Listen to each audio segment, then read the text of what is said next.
careful how you walk. Everybody note it down. Be careful how you walk. Be wise about your decisions. And be alert to opportunities. అర్థమైందండి? Be careful how you walk. Be wise about your decisions. And alert to opportunities. మీ ప్రవర్తన విషయంలో జాగ్రత్తగా ఉండండి. మీ నిర్ణయాలను జ్ఞానంతో తీసుకోండి. దేవుడు కలిగించే అవకాశాలని వినియోగించడానికి మెలకువగా, అలర్ట్గా, రెడీగా ఉండండి.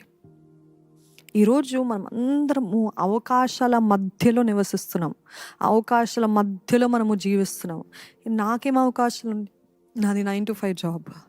నేను జస్ట్ కాలేజ్కి వెళ్తాను, నేను జస్ట్ స్కూల్కి వెళ్తాను, లేకపోతే నేను I'm just a housewife, I'm just so and so. No no no, you have opportunities everywhere and you don't realise it. మీ చుట్టూ మీరు ఎక్కడున్నారో అక్కడ దేవుడు అవకాశాలు ధారాళంగా పెట్టాడు, కానీ గుర్తించట్లేదు. అది కేవలం ఉద్యోగ విషయంలో కాదండి. అది కేవలం ఏదో డబ్బులు సంపాదించుకోవడం కోసమో లేకపోతే ఇల్లు కట్టుకోవడం కోసమో కాదు. It's much beyond that. If your life is boring, it's because your eyes are closed. నిజంగా నా జీవితం బోర్ కొడుతుందండి, ఇదే రొటీన్ జీవితంలో, ఏమి దర్ ఇస్ నథింగ్ న్యూ. ఏం రొటీన్ వెళ్తుందో అన్ని ఇయర్స్ నుండి ఇదే రొటీన్ వెళ్తుంది, ఇదే నడుస్తుంది, ఇదే వెళ్తుంది అని అంటే it is because your eyes are closed. Not being able to see what God has put in front of you. ఒక కుటుంబము నడిపించాలంటే అది దేవుడిచ్చిన అవకాశము. దాన్ని ఎలాగ బెస్ట్ యూజ్ చేయొచ్చో, ఒక చిన్న పని, సేవలో, పరిచర్యలో దేవుడు మీకు ఇచ్చాడంటే ఇట్ ఈస్ అన్ ఆపర్చునిటీ. అదొక అవకాశం. How do I make the best use of it? How do I give the best? How do I give the best? మరలా చెప్తున్నాను, సేవకులు ఆయన యవన కాలంలో కూడా 10 మంది చప్పట్లు కొట్టలేదు కానీ, 100 మంది చప్పట్లు కొట్టలేదు కానీ, ఆయన స్వంతంగా, ఆయన ఏకాంతంగా ఉన్నప్పుడు nobody recognised. He kept giving. చిన్న అవకాశం కూడా ఎంత పెద్దదిగా చేసేవారు. చిన్న అవకాశాన్ని కూడా he used to give his 100%, pour out himself. మనం అనుకుంటాం, ఎందుకు మరి వాళ్ళు అంతగా దీవించబడ్డారు అని అంటూ ఉంటారు. No, I'm not talking about only సేవకుల గురించి కాదు, కానీ ఎవరైనా మీ జీవితంలో మీరు గ్రహించినట్లయితే, చూసినట్లయితే వాళ్ళు ఒక స్థానంలో ఉన్నారు అని అంటే they have made the best use of the opportunity. అవకాశాన్ని చక్కగా వివేకముతో, జ్ఞానముతో సద్వినియోగపరిచారు. ఇది నా నిజమేనా, ఇది అవసరమా, లేకపోతే దీనికి నా బలము, నా శక్తి, నా తలాంత అవసరమా అని అనుకోలేదు. Remember, when God gives you an opportunity, grab it, seize it. తీసుకోండి, మొత్తము సాయి శక్తిలో తీసుకోండి. ఎవరేమనుకుంటారు కాదు, మీరు మీ మనసాక్షి చెప్పాలి, నేను నా 100% ఇచ్చాను,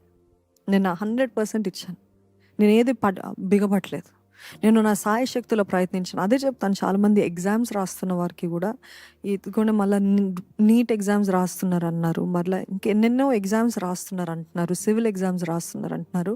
who ever is writing exams, I would tell them that is an opportunity to glorify God. దేవుని మహిమపరచడానికి అదొక అవకాశము. నాకు యావరేజ్ వస్తే చాలు కాదు, నేను టాపర్ అయితే దేవునికి మహిమ కలుగుతుంది. నాకు మంచి మార్క్స్ వస్తే అది దేవునికి మహిమ కలుగుతుంది. నేను ఉన్నత స్థితిలో ఉంటే ఎవరికి మహిమ? దేవునికి మహిమ. ఎప్పుడు నా మహిమ, మీ మహిమ కొరకు చూసారనుకో ఎప్పుడు రాదండి. నేను ఘనమైన స్థితిలో ఉంటే, ఉన్నతమైన స్థితిలో ఉంటే అది దేవునికి మహిమ. నేను ఫలానా ఉద్యోగంలో if I'm the best employee, if I'm the most hard working, అది దేవునికి మహిమ. ఎందుకంటే ఆయన నామాన్ని ధరించి జీవిస్తున్నారు కాబట్టి. ఆయన నామాన్ని అవును, విశ్వాసులు అంటే, క్రైస్తవులు అంటే నమ్మకంగా చేస్తారు, కష్టపడతారు, యథార్థంగా ఉంటారు, సోమరులుగా ఉండరు అని ఒక రుజువు వాళ్ళకి. ఈరోజు నా ఉద్యోగంలో నన్ను ఎవరు లెక్క చేయరు. ఎందుకు లెక్క చేయట్లేదు? ఎందుకంటే మీరు సద్వినియోగపరచుకోవట్లేదు, మీ అవకాశాలని సద్వినియోగపరచుకోవట్లేదు. You not giving your best, you not making a difference. నిజంగా చెప్పండి, ఒకవేళ ఒకరోజు మీరు ఉద్యోగంకి వెళ్ళకపోతే, లేకపోతే మీరు ఒకరోజు ఒక స్కూల్కి వెళ్ళకపోతే మిమ్మల్ని ఎవరైనా మిస్ అవుతారా? అసలే అవుతారా?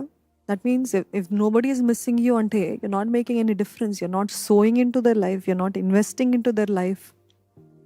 వారి జీవితంలో ఒక మంచి మాట ఏంటి, ఒక సహాయం కానీ, వారి జీవితంలో వాళ్ళకి ఏమైనా తక్కువ అయిందంటే, లేకపోతే కౌన్సిల్ చేయటము, ఏదో ఒకటి. నన్ను ఎవ్వరు మిస్ అవ్వరండి. నేను ఎంత ఒంటరి వాడని అంటే అది ఎవరి తప్పు కాదండి, అది మీ తప్పే. క్షమించండి. I'm not trying to be blunt, but this is the truth.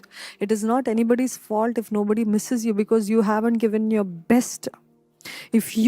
మీరు వెళ్తే అక్కడ the whole place should light up. మీరు వెళ్తే మీ సంతోషం, మీ ఆనందం అందరినీ వెలిగించాలి.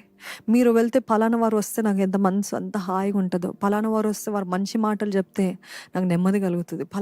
You make the difference, you be the light. దేవుడు అన్నాడు యేసుప్రభుని, మీరు లోకానికి ఉప్పు, మీరు లోకానికి వెలుగై ఉన్నారు అని. You are the light and you are the salt of the world.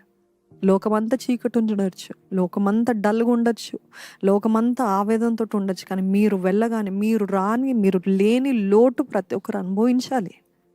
అట్లాంటి difference you have to make. నేను చచ్చినా కానీ ఎవరికి అక్కర్లేదండి అనకండి. ఎందుకంటే ఎంతసేపు మీ స్వార్థంలో బ్రతుకుతున్నారు కాబట్టి ఎవరికి అక్కర్లేదు.